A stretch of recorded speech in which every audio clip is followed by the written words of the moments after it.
विधायिका और कार्यपालिका दोनों के बीच समन्वय और उसी से विकास हमारा होता है। संविधान के तहत विधायिका का भी अधिकार और कार्यपालिका का अधिकार निर्धारित है।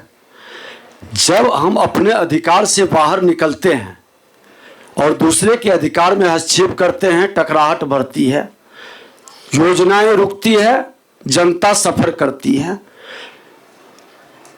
अभी पूर्व के वक्ताओं ने सही कहा कि मन के अंदर बहुत सेवा का भाव है। मिनिस्टर बनते हैं, प्रारंभ के दौर में बहुत अच्छे संबंध से शुरू होते हैं, लेकिन कुछ ही समय में टकराहट शुरू होती है। इसका कारण है कि कार्यपालिका के मन के अंदर रहता है कि हम अस्थायी हैं, लंबे समय तक काम करेंगे, विधायिका आते और जाते रहेंगे, इनकी अपनी जनता के हित के, अपनी लोगों का राग द्वेष से प्रेरित होकर कार्य करते हैं। लेकिन ऐसी स्थिति नहीं है। विधायिका जनता के बीच आती है, सबका प्रतिनिधित्व करती है और उनके विषय को जब लाती है, क्योंकि पब्लिक से ज्यादा लोग, आपके कार्यपालिका से ज्यादा विधायिका पब्लिक के बीच रहती है और पब्लिक के दर्द को समझती है, पब्लिक से रूबरू हो, डे टू डे होती है।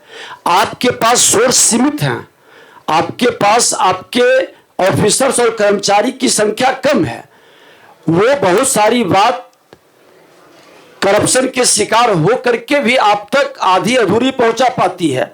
लेकिन विधायिका का रोज एग्जामिनेशन डे टू डे होता है। वैसी परिस्थिति में विधायिका की बात को आप तक जब आए तो उसकी पूरी जांच करके और उसकी समस्या का समाधान को निदान तक पहुंचाने की संकल्प होनी चाहिए। और यह संकल्प नहीं होता है।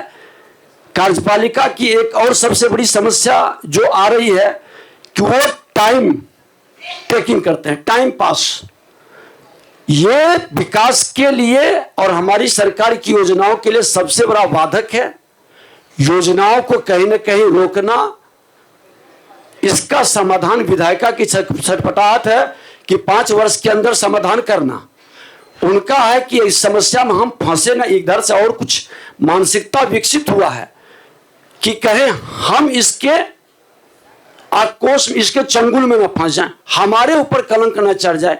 ये मानसिकता जब ईमानदारी से वर्क होती है तो फिर ये भय, लोभ और भय का जगह नहीं होना चाहिए। समाधान की ओर मिल करके संयुक्त प्रयास होने चाहिए।